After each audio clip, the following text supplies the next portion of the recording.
It's early morning, October 2023. Police vehicles move slowly through a quiet residential street in Burnley. No sirens, no shouting, just engines idling low, doors closing softly, officers taking position. They already know this isn't routine. The warrant is specific, the address is known, and what they're looking for isn't small. When the door is opened, the search begins immediately. Rooms are checked, drawers emptied, surfaces cleared. Drugs are recovered, not one type, several. Heroin, crack cocaine, cannabis. Mobile phones are seized, more than one. Each one logged, sealed, and set aside. Cash is found and counted, bagged carefully, recorded precisely. This isn't the discovery of a lone dealer. It's evidence of coordination. Because what officers are dealing with doesn't stop at this house or even this town. The supply stretches across county lines. Lancashire, Yorkshire. Multiple locations, multiple people, multiple roles. By the time the search ends, officers know this case won't be wrapped up in a single arrest. There are others involved, and the trail is already wider than Burnley. The man at the center of it all isn't new to police. His name is already on record.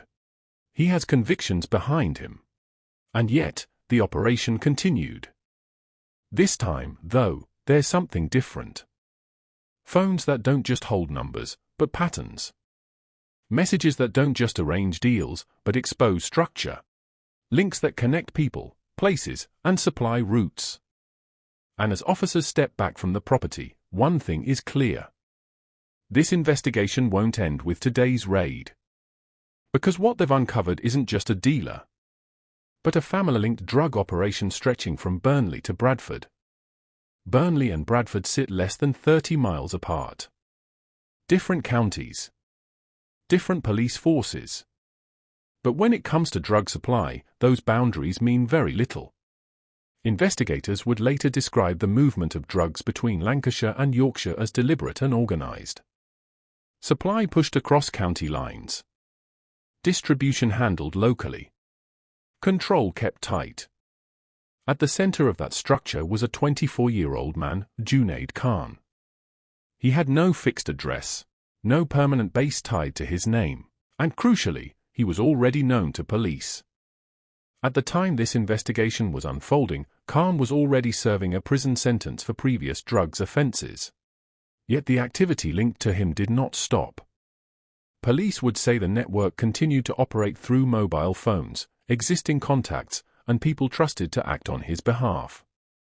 Messages passed instructions. Calls maintained supply. Intermediaries handled movement and distribution.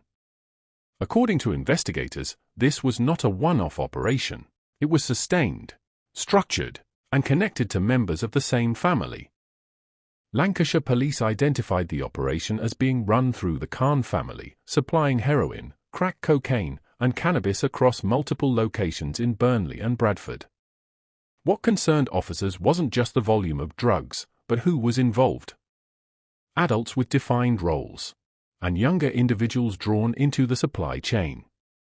One of them was only 16 years old. As officers continued analyzing seized data, the focus of the investigation became clear. A long-term supply operation, moving multiple substances, across 2 counties, with leadership influence that did not stop at prison walls. Investigators would later say the operation continued even while its leader was already behind bars. What police would later piece together was a routine built on repetition. The same substances moving again and again, each one supplied, passed on, and redistributed through clearly defined roles. Some handled coordination, deciding where drugs were needed and when. Others focused on distribution, moving substances into local areas. And communication sat at the center of it all, keeping instructions flowing and activity controlled. No single person did everything. That separation mattered, it reduced exposure, and it made the network harder to dismantle. Among those identified by investigators was Trevor Smith, 23. Police said he was involved in offering to supply heroin and being concerned in its supply. Another was Musa Khan, 19, linked to conspiracy to supply heroin and crack cocaine. Each played a part. Not at the top, but close enough to keep the operation running. What stood out to officers was the age range. Younger individuals were not accidental additions. Police investigations across the UK have repeatedly shown why they are used. They attract less attention and face different sentencing thresholds if caught. In this case, one member of the network was just 16 years old. Legally unnamed, but charged with conspiracy to supply cocaine and cannabis. For detectives, that involvement changed the tone of the case. This was no longer just about drugs moving between two counties. It was about how far the operation extended and who it was willing to pull in. As arrests followed and evidence mounted, officers began isolating how the network stayed connected despite distance, arrests, and prison sentences. The answer wasn't violence, it wasn't rival disputes, and it wasn't chance. It was communication. Phones recovered during the raid were now being examined line by line. Messages compared, contacts mapped, timelines aligned. And with every dataset reviewed, the picture sharpened. Because what ultimately exposed the operation wasn't a rival. It was the digital trail left behind. As investigators pushed deeper into the seized data, the scale of the operation began to surface. Activity wasn't confined to one street or one town. It moved between Burnley and Bradford, crossing county borders with regularity. 2 locations, 2 police areas, 1 connected supply chain. Lancashire police would later describe it as large-scale drug supply. What made the operation effective wasn't visibility, it was coordination. Multiple mobile phones were in constant use.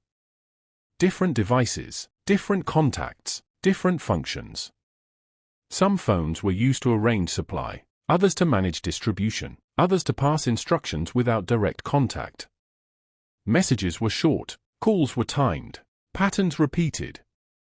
When officers began analyzing the devices, they weren't looking at isolated conversations. They were building links. One number led to another. One message matched activity elsewhere. Locations lined up with movement across both counties. Slowly, a structure emerged.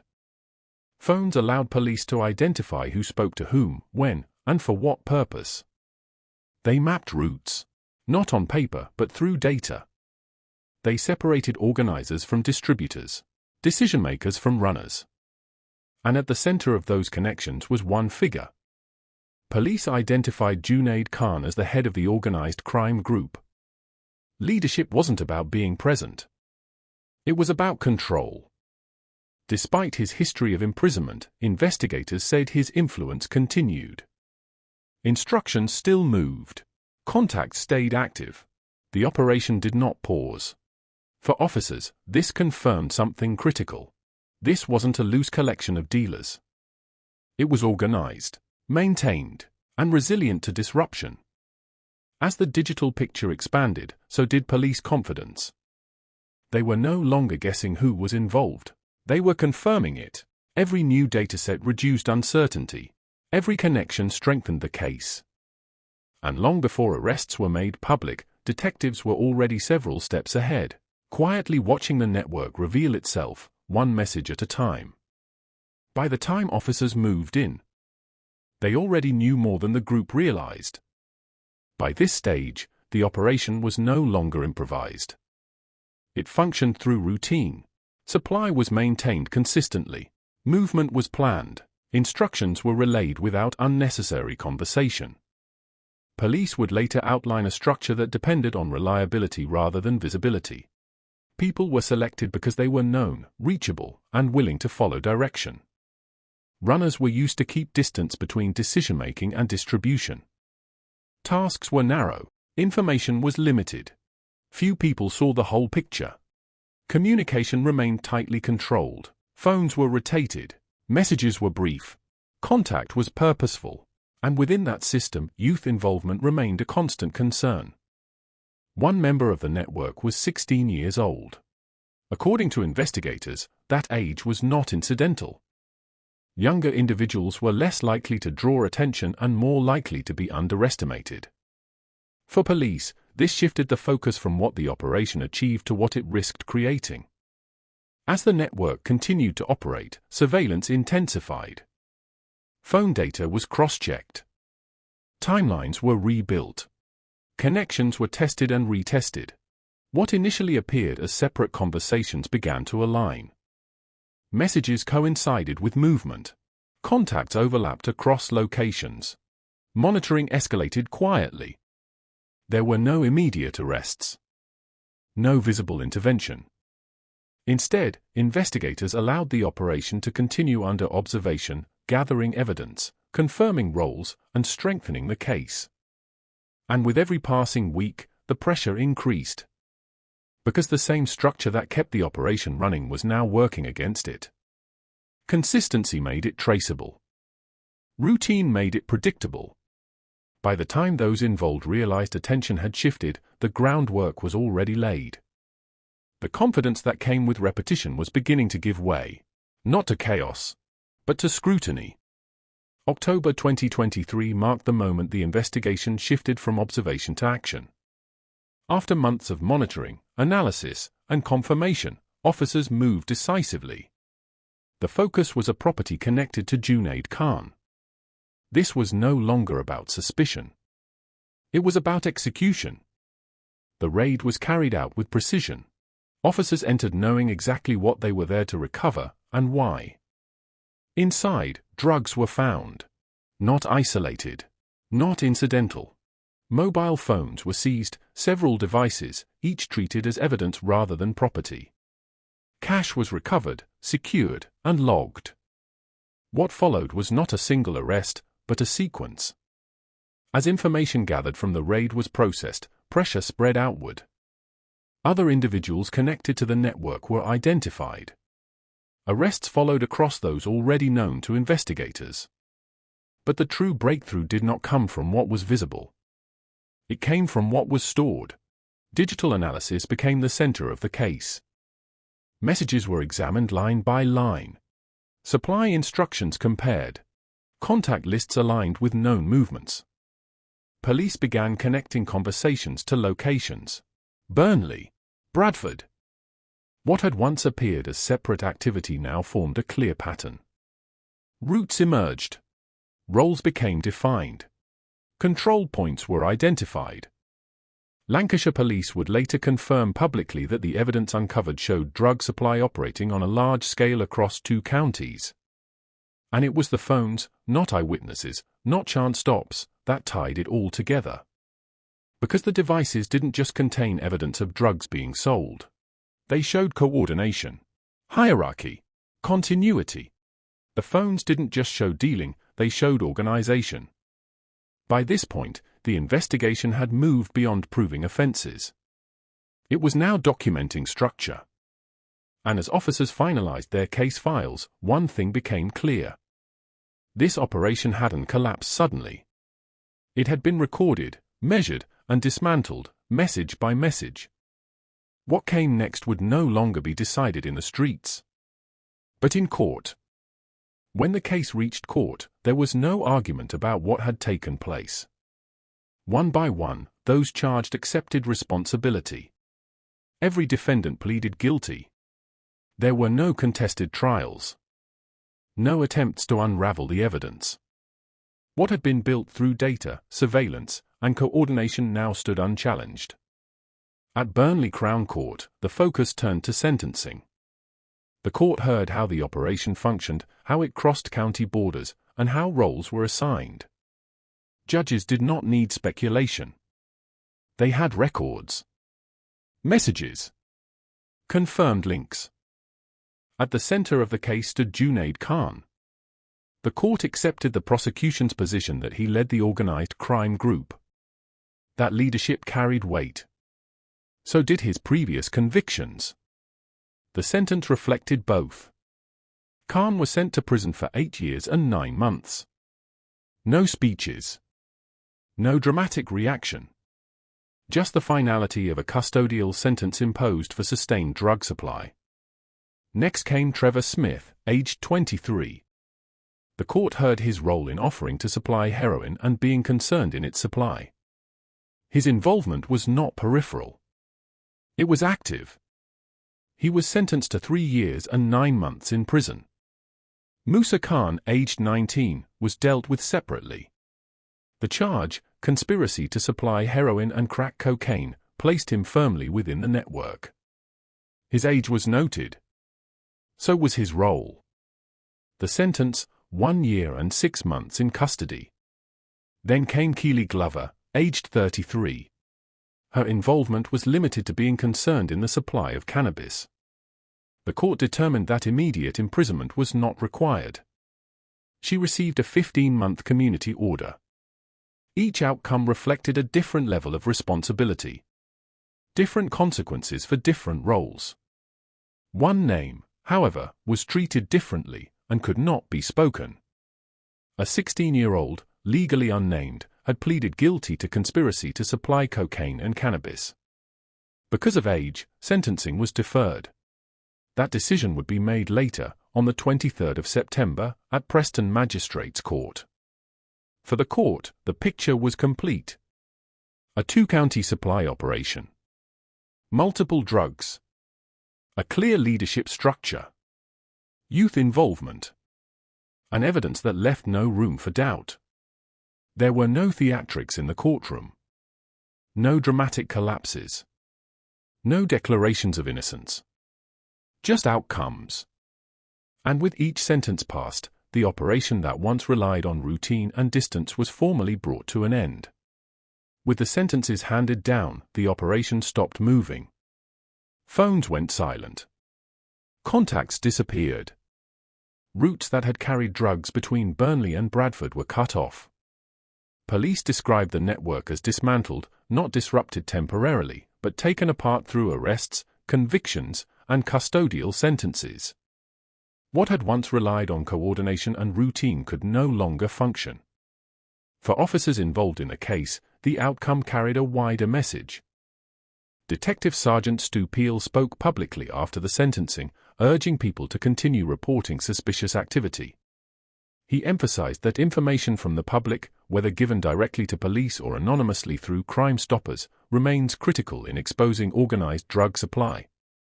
Behind that statement sat the reality of what this investigation had uncovered. A network that crossed county borders. An operation tied together by family connections. And individuals who continued supplying drugs even after previous convictions. Repeat offending was not accidental here. It was built into the structure. And the involvement of a 16-year-old forced a harder reflection. Not just on who organized the supply, but on who was pulled into it. Youth involvement was not a byproduct. It was part of how the operation sustained itself. For police, that raised questions that extended beyond the courtroom. Questions about prevention. About early intervention. About how quickly young people can become embedded in serious criminal activity.